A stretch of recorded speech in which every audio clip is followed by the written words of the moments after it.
the King are here. And first and foremost, happy Thanksgiving for all you out there. It's that time of the year where we are supposed to be thankful for what we have. I mean, besides, no good health. I'm slowly still recovering after 3 weeks of having, but it's the price you pay. But first and foremost, I know I'm thankful for my wife and our firstborn child that came earlier this year, and couldn't be thankful for almost anything else except for maybe being a little healthier.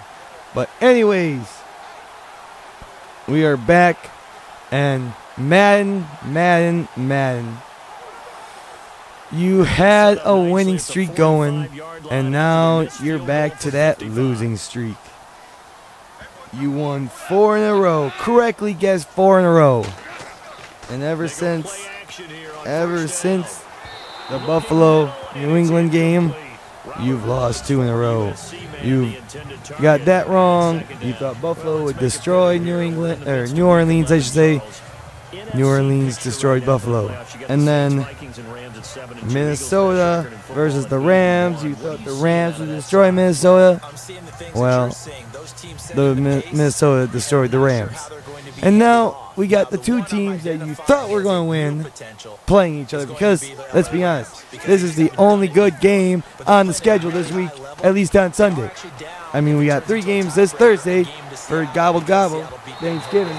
But everything else, even the Sunday night game, I really wish this was the Sunday night game. But I guess, apparently somehow CBS got this game. And we're stuck with my Aaron Rodgers-less Green Bay Packers traveling to the Pittsburgh Steelers, who, might I add, have 10 days of rest. 10 days of rest to take on my Green Bay Packers, who were unfortunately shut out last week. But before I dive into this past week and so forth, this week's game of the week, we have the Saints at the Rams, and we joined as usual late in the third quarter because my capturing device is untrustworthy, and so I got to pick up from the late third, early fourth, and onward. And at the moment, we have the Saints are down by 2, 11-13. I will add there was a blocked extra point return for a touchdown, because in Madden, it seems like anytime an extra point or a field goal is blocked, it's returned for a touchdown or 2 points, no matter what. Here comes a 20th carry for Gurley. Oh, just need a drink of water because of this sore throat I still have. Tough day, tough sledding right there, and it's been that way the entire game. Now let's dive into this week that we've had, and not really been that talkative. I mean, some of the big news that have happened this past week. I mean, we've had Darrelle Revis has come out of retirement or free agency and signed with the Kansas City Chiefs. That's about the only big news I can think of. Oh, well, also Dwight Freeney was cut by the Seahawks, or waived, I should say, and now apparently he was signed by the Lions.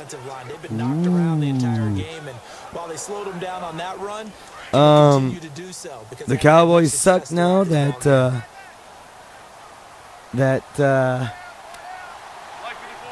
they don't have Ezekiel Elliott and missing a left tackle. And this past weekend, the Buffalo Bills decided to make a quarterback change. I think I mentioned it a little bit last week or not. I can't remember when the news broke. But the Bills decide to bench Tyrod Taylor, their quarterback for the last year and a half, 2.5 years, give or take, I guess. Who's only thrown 3 interceptions all season and are in a hunt for a wild card spot to make the playoffs for the first time since 1999. Last century, couple decades ago, a millennium ago. But You know what? Let's make a quarterback change because we want to see this draft pick if he is the future. If he's got what it takes.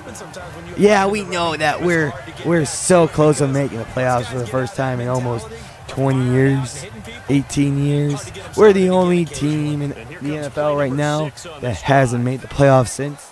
We're the only professional sports team in the 4 major sports that hasn't made the playoffs this century. But you know what? Even knowing that we're so close to making the playoffs, let's make a quarterback change. Yeah.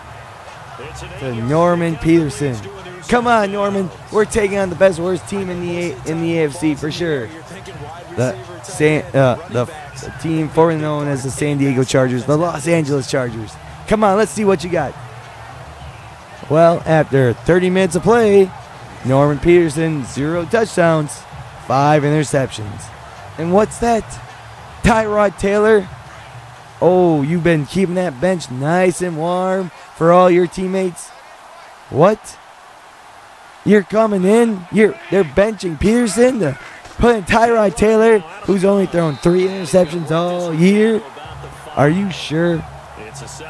I mean, what were the Bills thinking? You're doing good. You're doing great. You know, you're hanging there. Yes, you lost your last 2 games. Now last 3. Run a few different plays, but stay with the overall essence of the running game. And you want to make a quarterback change? To see if you have a franchise quarterback? I mean, I wish as a Packer fan we had that issue. But no, we as a Packer fan we have a franchise quarterback. He's hurt at the moment. We have our backup who had his worst game because we had a shutout. And now we have fans yelling for throw in the backup, throw in the backup. You really think the backup's Joe Callahan is going to be that much better than Brett Hundley that some of you say that are disgraced the Packers organization? Did you live? I did not live through the 70s and 80s. But did you live during the time and saw the time during pre-Brett Favre? You know, the Packers weren't good. They made the playoffs, what, once? Twice? If that? But going back to the Bills, I'll get to my Packers in a second. Going to the Bills, it's, you know, some people say it's a race thing. Some people say it's not. But you're closing in on a playoff run,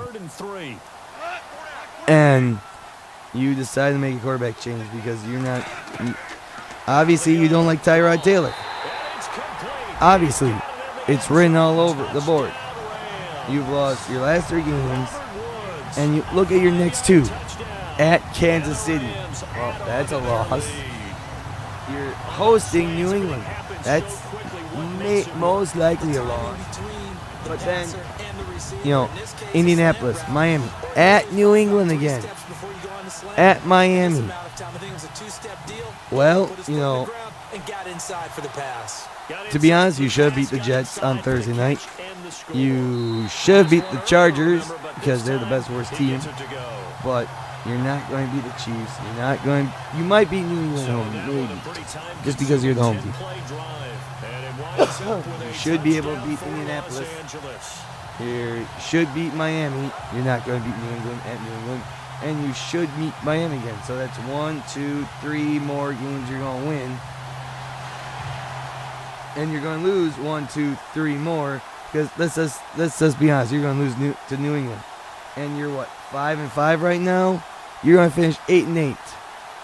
And second in the AFC East.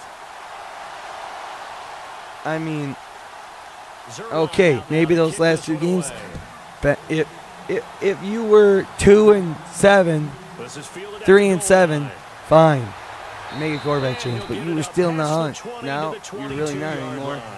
But yet you're going to start Tyrod Taylor now this week because you maybe learned your lesson, if there was a lesson to be learned. The field comes New Orleans. Last time out, they had that long 50-plus yard field goal that they missed. And I'm sure on their sideline they're thinking to themselves, okay, Excuse me as usual. still want to try one if we're in that position I mean, I again. can't I wait to dare get say over that this the answer cough, would be yes. They're gonna have a sore lot of throat, confidence junk in in their my kicker. throat But just to be on more the than safe anybody side, I'm else. sure they But told their offensive guys, come let's a little bit closer, let's get go us with out something I closer. know. Yeah, I'd rather get in the end zone Let's first talk before about my those Green Bay Packers just for a little fails. bit, just to kill some time. Field goal attempt Then for we'll him. move on to the games of the week and so on and so forth. But this past Sunday, my Packers were shut out for the first time since '06.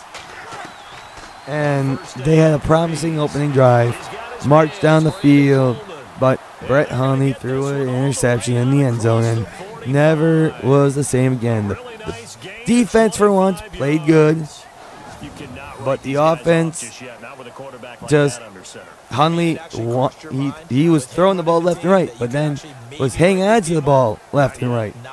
And then they could not flip the field. They held them to, 2 field goals in the first half? 3 field goals. Gave up 2 touchdowns. Garbage touchdown in the end after an interception.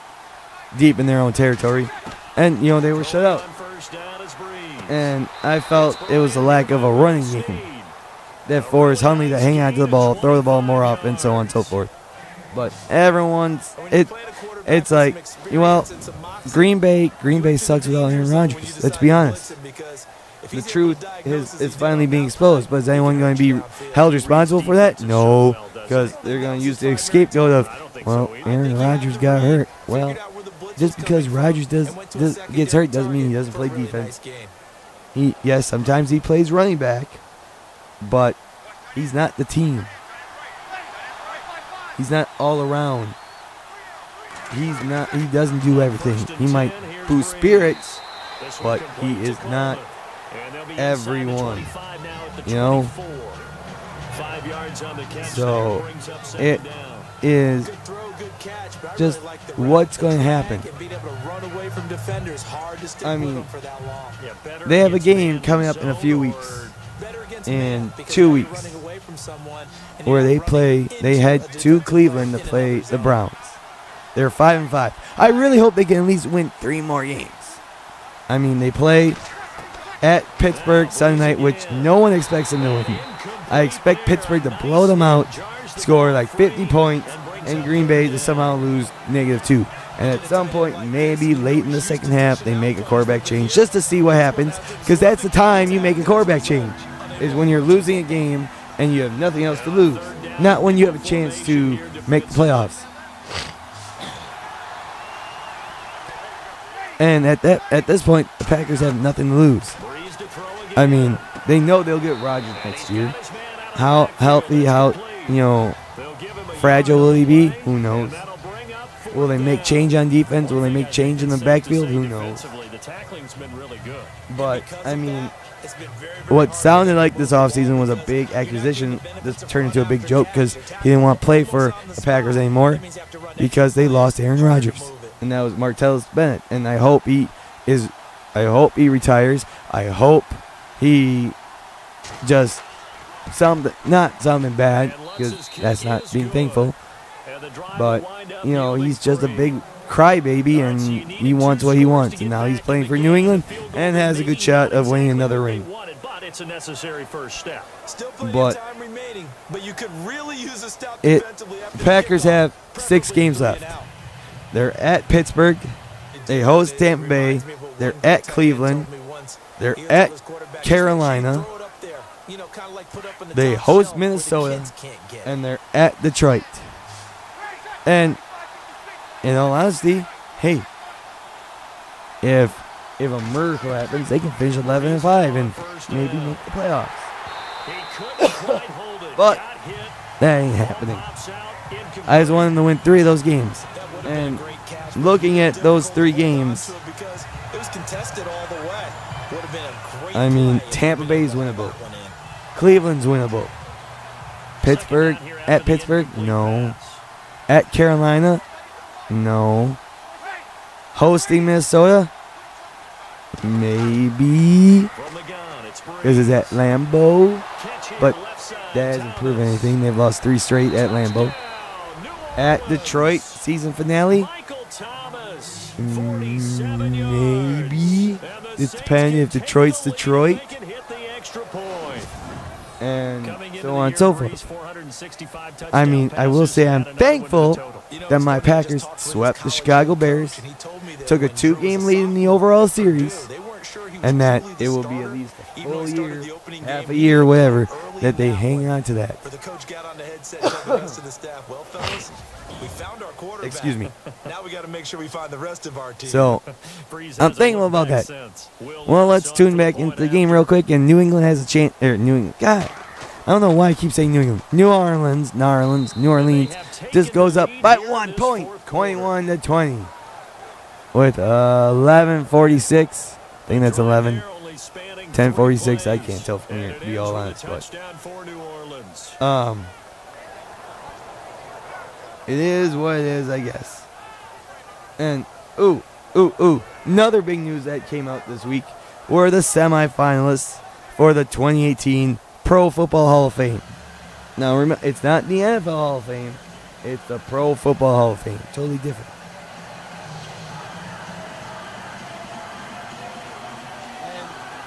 And in no particular order, here are the semifinalists. We have Roger Craig, running back. Leslie O'Neal, defensive end. Carl Mecklenburg, linebacker. Don Correll, coach. Jimmy Johnson, coach. Simeon Rice, defensive end. Hines Ward, wide receiver.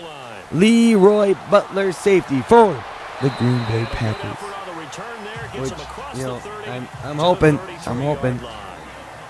it's a possibility he can join his buddy if also approved or moves on from the senior committee. Jerry Kramer, 2 Packers in the Hall of Fame at the same time. Take that, Chicago.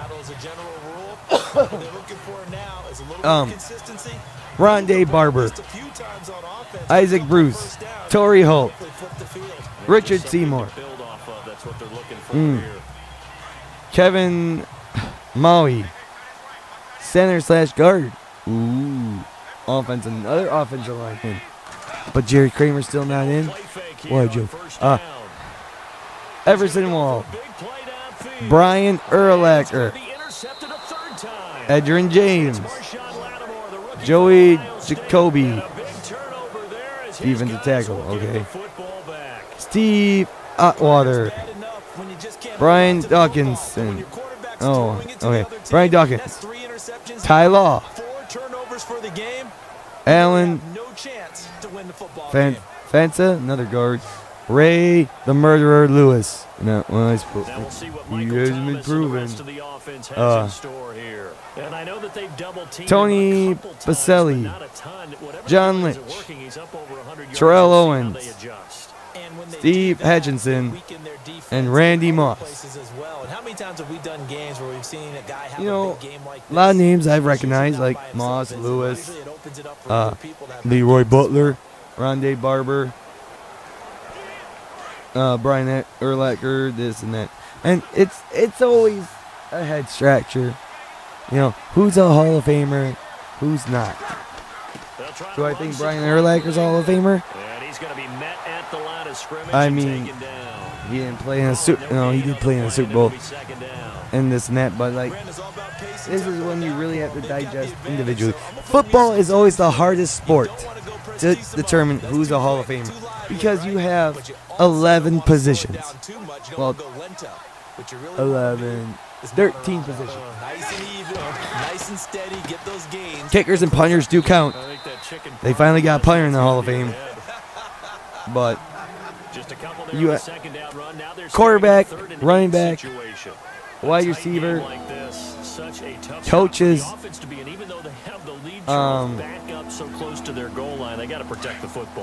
defensive ends, linebackers, cornerback, safeties. There's all these statistics that you look at and so forth. It's like, oh, they had 200 interceptions or 5,000 tackles or 18 forced fumbles. 10,000 point score in their overall career. Like, it's easy to look at stuff, but like when it comes to offensive linemen, well, there's really no. He gave up 800 sacks. keep firing. So it's always hard to determine who is and who isn't good enough to be in the Hall of Fame. And I mean, quarterbacks, running backs, wide receivers, like I said, coaches. Now Ingram, he's been busy today. You know, you look at the And stats. they're able to get It's this easy to one determine, across but the 35. how do you determine Another nice game, 13 yards that time and another first linemen, down. offensive linemen? I say, well, who were they protecting? This game moves along. First seems just as good here in I the mean, fourth Joe as it was Thomas, way back in the first. he's going to be a Hall of Famer. I believe someone put a lot of time in the offseason and But how did Jerry continues to Kramer condition never make the during Hall of the Fame? season But all his to continue teammates to have. carry the ball at So, this rate. whatever. That some of the big news that have happened this past week. Also, it sounds like Jerry Jones is finally stepping away, stepping back from pursuing Roger Goodell and going after him. The headache is finally calming down. The migraine has turned to a headache, which has turned to just a little soreness, slowly but surely going away. Well, it is our business to analyze what we saw out there, and on that play, I saw a defense staying in base, not taking So a chance, hopefully not things blitzing, can in a finally situation calm where they down absolutely need the and we can football move back. on That's either and a so case forth. of So overthinking speaking of moving on, let's or talk not about the thinking games it that are through. happening this weekend. First and foremost, one of the only times there should be Thursday night or Thursday games is Thanksgiving, just because it's been around since the 50s, because that's when college football started playing. And so what's good for college football is good for the NFL, right? Right. We have 3 games like we've had for the last almost 10 years now, I want to say, No, it's all in your quarterback. on Thursday, on Thanksgiving. We have NFC North rivalry, huge implications. The Vikings at Detroit. If Detroit can sweep the Vikings, they're back in it. They're only a game behind, and they hold the series, the tiebreaker between the Vikings. And then we have in the late game the LA Chargers versus the Dallas Cowboys, where the Cowboys try and keep their playoff hopes alive, but the Chargers, they might finally expose that big D, that they're not that good. They can't find any traction towards doing that. And then the Thursday night game, what sounded like a great game to start the season, is now a pathetic game. The Giants, who won another game this week, take on the Redskins of Washington.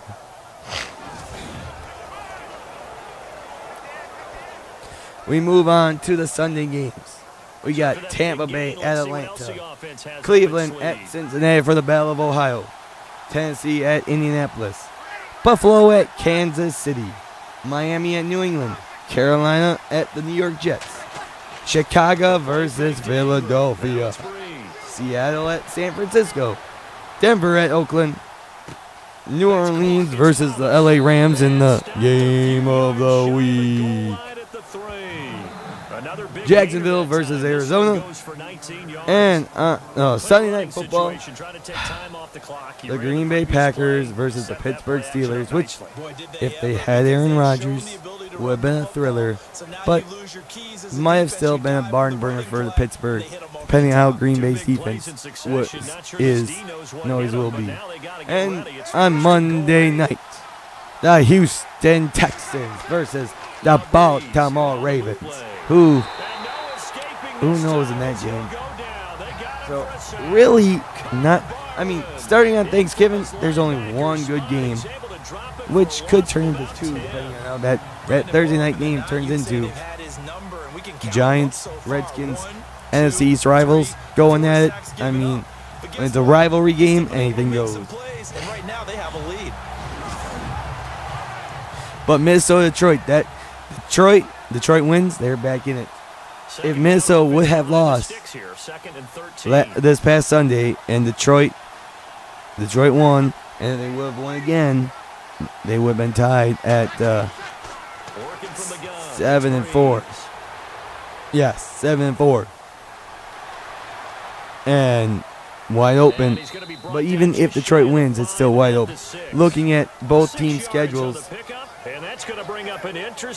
Detroit Ravens, Tampa Bay, Chicago, Cincinnati, Green Bay.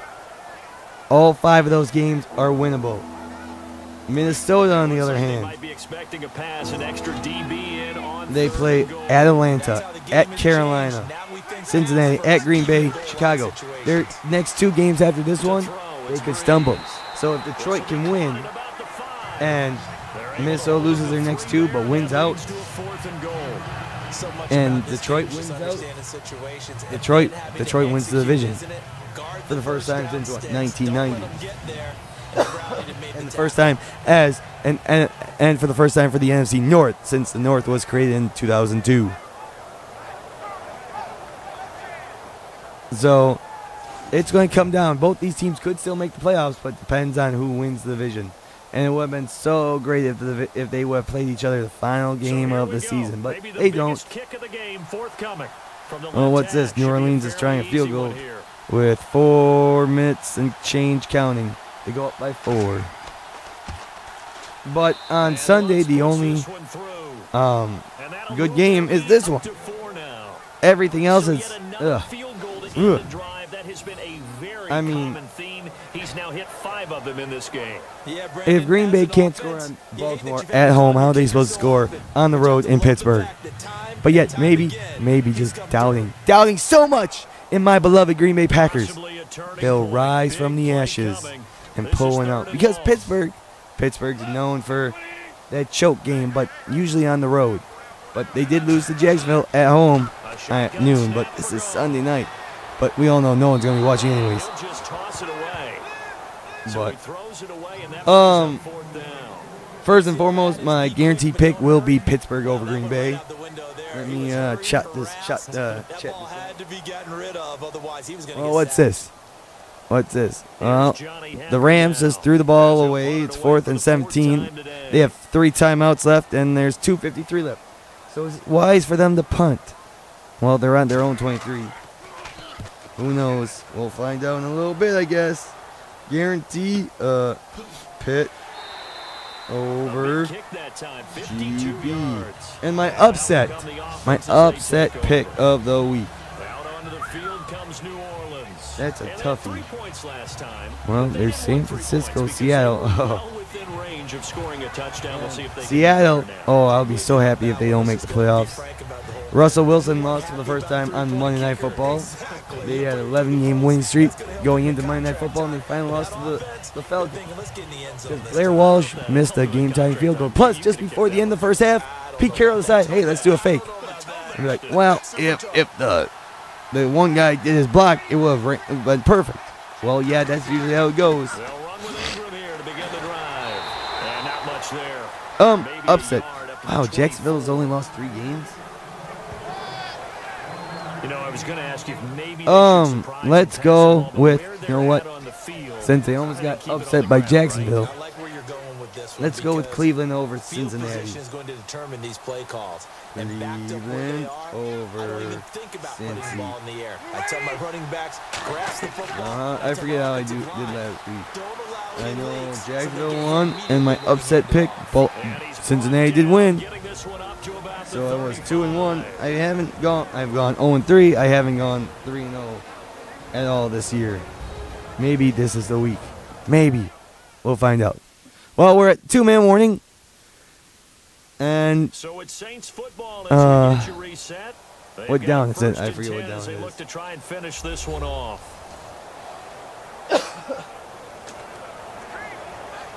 Offense comes to the line. It is 1st and 10 for New Orleans.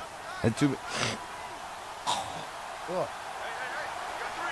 Don't you just love it when you know you have mucus in the back of your throat, but you can't spit it out?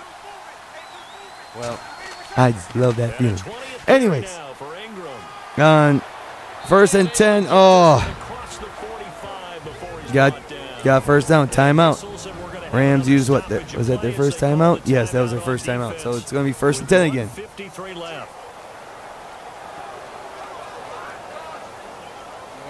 The Rams are running out of time. They need to stop the Saints. So we got 1st and 10 again. Minute 53. Rams just jabber jogging away because they used a timeout because they should. should, and good thing they did. And a new set of Play downs clock here slowly after counting down picking up the 25. first Here we on go. the Saints ground. break the huddle. Drew Brees, shot. Oh, no. He goes under center. He yells out, Willie, Willie. Snilly Willie hands the ball off, and, ooh, Rams stopped him. Another timeout. Was it 2nd and 4? Take another timeout. That'll leave them with just one remaining in this fourth You know, quarter of standing in that huddle, just watching the play clock tick away, tick away, tick away.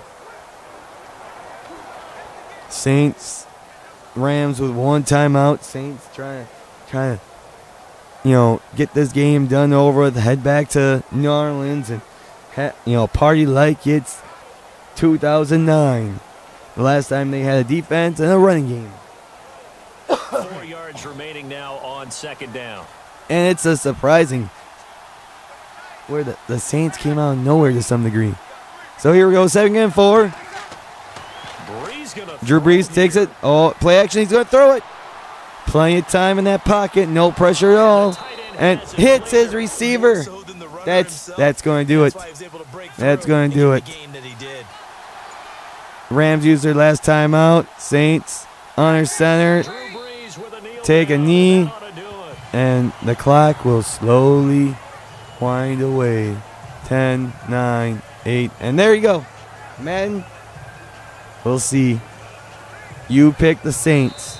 You didn't pick the Saints the last time.